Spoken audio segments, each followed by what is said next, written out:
धेरैलाई चाहिँ यो ललितपुरको बाटो हिँड्दाखेरि होइन कति बाटोहरू थाहा हुन सक्दैन होइन। त्यो भएर यो मध्य मार्गको बाटो भनेको चाहिँ यताबाट हामी भित्र जानुपर्छ होइन। यहाँबाट तल गयो भने चाहिँ गोटीखेल पुग्छ अनि यो तल चाहिँ गोटीखेल कालेश्वर जाने बाटो चाहिँ यताबाट है। यहाँबाट तल गएपछि गोटीखेल झर्छ, गोटीखेल झरिसकेपछि माथि कालेश्वरतिर भयो। अनि मध्य मार्गको बाटो भनेको चाहिँ यो बाटो चाहिँ धेरैलाई थाहा छैन कि, त्यसले गर्दाखेरि मैले कति साथीहरूलाई यो ललितपुरतिर घुम्न आउँदाखेरि यो बाटो थाहा नभएको भएर आज चाहिँ यो बाटोको बारेमा जानकारी दिउँ भनेर है त। यो बाटोमा चाहिँ अलिकति अफरोड चाहिँ धेरै छ होइन। अनि यो अफरोडिङ बाइकर्सहरूको लागि पनि यो बाटो एकदम राम्रो छ अफरोड बाइक चलाउनको लागि। र नर्मल बिस्तारै आउने हो भने अब अरू स्कुटरहरू पनि लिएर आउन सकिन्छ होइन। किनभने एकचोटि 2-4जना भाइहरूलाई मैले यो बाटो लिएर आएको थिएँ, राम्रो लाग्यो भन्दै थियो है। अब यो बाटोबाट हामी भित्र छिरेर हेरौँ होइन कस्तो छ के छ। अनि यहाँबाट चाहिँ ठ्याक्क तपाईँको निस्किने भनेको नल्लु अनि लेले, ठ्याक्क नल्लु निस्किन्छ, नल्लुबाट अनि लेले निस्किन्छ है गाइस। अब यो बाटो म तपाईँहरूलाई देखाउँदैछु है त। यो चाहिँ ठ्याक्क के चोक पर्छ भन्दाखेरि दाइ यो के चोक हो? कतुङ भन्ज्याङ है। यो चाहिँ ठ्याक्क कतुङ भन्ज्याङ पर्छ। बुद्धको मूर्ति भनेको यहाँ कहाँनिर छ खै? ए यहाँ यो चाहिँ बुद्धको मूर्ति है। बुद्ध चोक भन्दा पनि भयो है। बुद्ध चोक कतुङ भन्ज्याङ भन्दा पनि भयो। कतुङ भन्ज्याङबाट चाहिँ ठ्याक्क राइट साइडबाट माथि लाग्यो भने चाहिँ हामी कहाँ पुग्छौँ भन्दाखेरि अब तपाईँलाई जहाँ जानुपर्छ ललितपुरको त्यो ठाउँमा पुग्न सकिन्छ है त गाइस।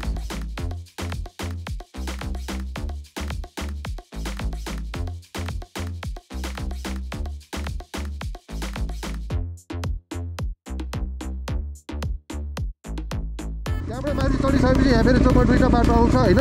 हामी 2टा बाटो मध्ये यो बाटो गयो भने चाहिँ तपाईँको गाउँतिर निस्किन्छ, कता कता हराइन्छ होइन। हामी यो राइट साइडको बाटोबाट चाहिँ भित्र छिर्ने है त गाइस। अलिक धेरै चिप्लिन्छ होइन। अब पुरा रातो माटो छ नि त, अनि चिप्लिने डर हुन्छ। अब केटाहरूको बाइक चलाउने स्टाइल त्यही हो, पुरा पटारिदिन्छ अनि चिप्लियो भने त एकैचोटि फेरि पाखाबारीमा।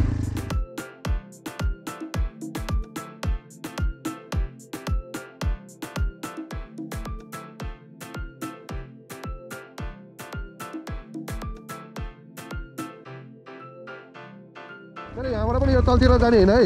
यहाँबाट फेरि राइटतिर जानु होला, यहाँबाट लेफ्ट जानुपर्छ है। फेरि यो सानो बाटो चाहिँ यो गाडी कुदेको बाटो चाहिँ हेर्दै हिँड्नुभयो भने तपाईँहरू हराउनु हुँदैन है गाउँमा।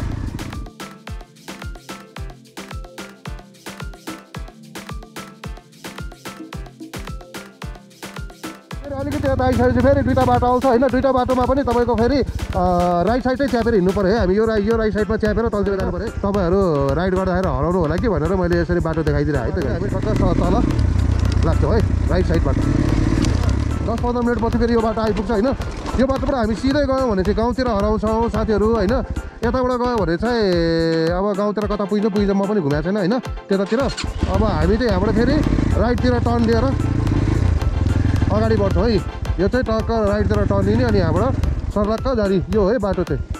सर्लक्क यताबाट हामी तलतिर हुँदै त्यो पारीको डाँडा हुँदै नल्लु निस्किन्छौँ। ठ्याक्क नल्लु लेले निस्किन्छौँ है। त्यो पारेको डाँडामा निस्किन्छौँ। बाटो चाहिँ यो है।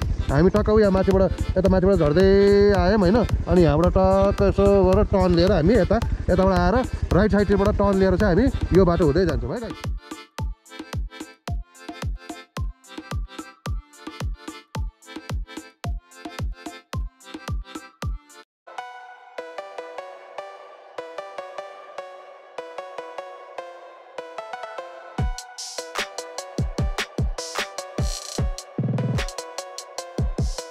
अब अहिले बर्खा सुरु भएसँगै यहाँ चाहिँ अब यस्तै हो अफरोड बाइकर्सहरूलाई चाहिँ होइन। टक्क खोलामा बाइक उडाउनु खुब मन लाग्छ नि त होइन। यसरी उडाउने हो टक्क लाँदा।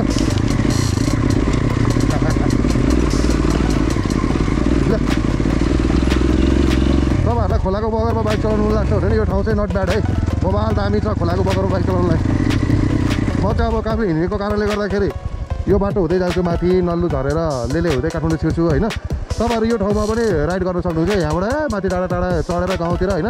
यताबाट तपाईँको यो कोन्जोसुम पनि निस्किन सकिन्छ अनि यताबाट गोटीखेल पनि निस्किन सकिन्छ, भारदे पनि निस्किन सकिन्छ। तपाईँ जहाँ जानुहुन्छ त्यो सबै एरिया चाहिँ यो बाटोबाट निस्किन सकिन्छ है। अब बाटो चाहिँ जतासुकै छ नि त यो गाउँतिर, त्यसले गर्दाखेरि मैले तपाईँहरूलाई जानकारी दिएको है त साथीहरू। यो चाहिँ खोलाको बगर हेर्दा लाग्छ ठुलो रहर तर कस्तै कस्तको सहर खोलाको बगर है त साथीहरू।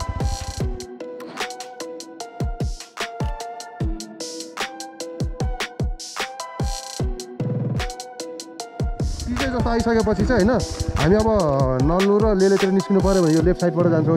यो बाटो हुँदै जान्छौँ यसो माथिबाट होइन।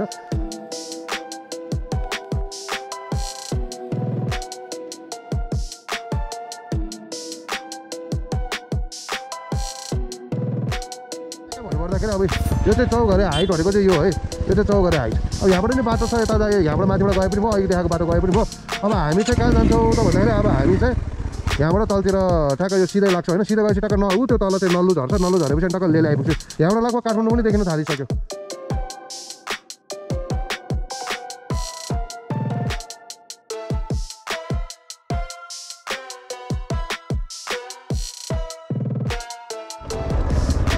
ल हामी चाहिँ यहाँ यसरी पिछको बाटो चाहिँ सलक्क घुम्दै फिर्दै आइपुग्यौँ है त अनि साथीलाई भनिदिउँ ऊ त्यो डाँडामा चाहिँ ठ्याक्क त्यो डाँडा जुन देखिएको छ त्यहाँनिर चाहिँ पाथिभरा माताको मन्दिर छ है दर्शन गरेर जानु पऱ्यो नि यही बाटो हो जाँदा जाँदै दर्शन गरेर पनि जान सकिन्छ है पाथिभराको दर्शन गरेर पनि हामी चाहिँ काठमाडौँ छिर्न सक्छौँ है त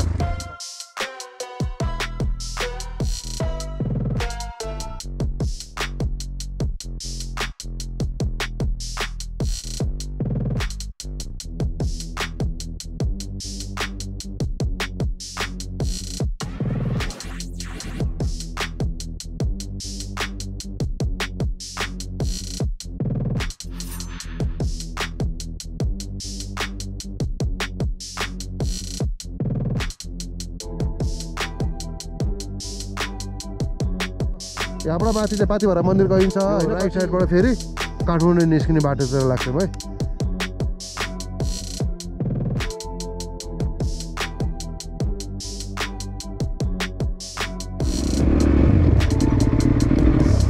बर्खाको बेलामा खोलाको बाटो हिँड्न पनि रमाइलो हुन्छ होइन जो पाइ त्यस्तो हिँड्नु नसक्ला लाएर होइन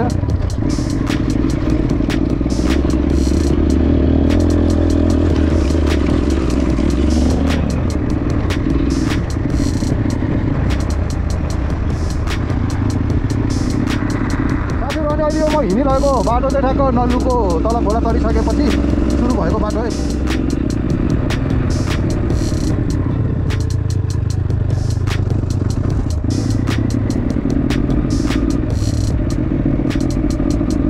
टक्क नल्लुको पिच बाटोमा यात्रा गर्दै है साथीहरू यो चाहिँ नल्लुमा पनि एउटा राम्रो मन्दिर छ क्या श्री लुपल्सी सेती देवी मन्दिर सहयोगी एमन लामा रे ल यहाँनिर पनि एउटा मन्दिर रहेछ होइन कोन्जोलसम्म नल्लु 4 ललितपुर यहाँभित्र पनि मन्दिर छ र यो मन्दिरमा पनि टक्क दर्शन गरेर हामी आफ्नो जीवनको यात्रालाई सरल सुखमय बनाउनको लागि चाहिँ नै भगवान्सँग प्रार्थना गर्न सक्छौँ है त साथीहरू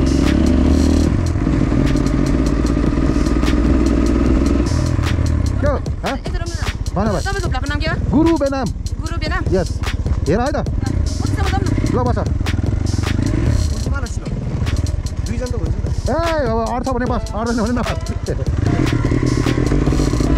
अब लगाएर भाइहरूसँग होइन लिफ्ट दिएर हिँडिरहेको अवस्था GURUBENAM पर्दैछ 2000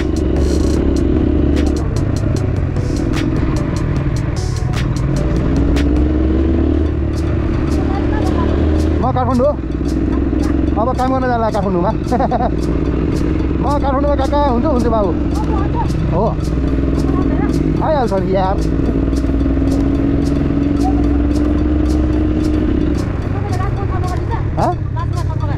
चिन्दैन भाइ यार को पनि भ्लगरै हो होइन तर म चिन्दैन नाम चाहिँ सुनेको छु न्यू हो भाइ अलिक बढी पर्छ हौ भाउ ल अनि गाइज अब यहाँबाट चाहिँ टक्क लाएर होइन हामी चाहिँ फेरि यो अगाडि गयो भने भारदेवतिर पुग्छौँ होइन त्यो ठिउलो कोन्जोसम्म पुग्छ होइन हामी चाहिँ यताबाट लेफ्ट साइड भएर ल काठमाडौँतिर लाग्यो है यहाँबाट बाटो छुट्टिन्छ यहाँबाट चाहिँ ठ्याक्क बाटो छुट्टिन्छ है हामी चाहिँ अब कता लाग्छौँ भन्दा लेफ्ट साइडमा लाग्छौँ है त गाइज ल अब हामी ललितपुरको लेलेतिर लाग्छौँ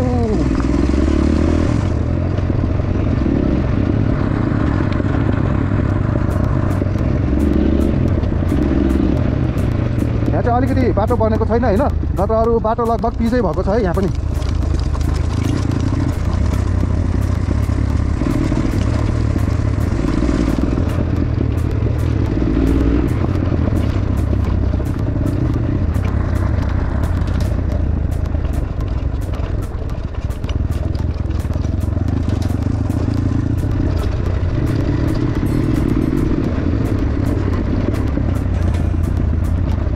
अब यहाँबाट उता चाहिँ बवाल पिच बनेको छ है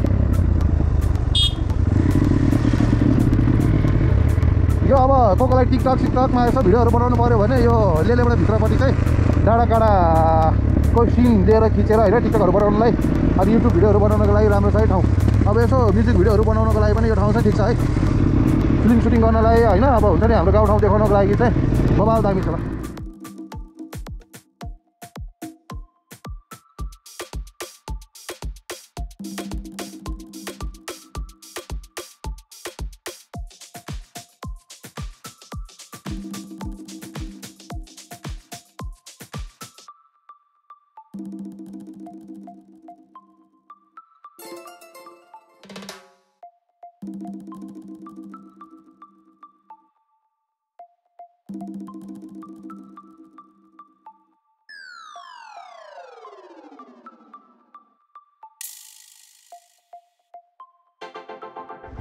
अनि साथीहरू यहाँबाट चाहिँ होइन यो चोकबाट चाहिँ गोदावरी जङ्गल पुगिन्छ भने यताबाट चाहिँ हामी कहाँ पुग्छौँ त भन्दाखेरि ठ्याक्क लेले बस पार्क पुग्छौँ है त।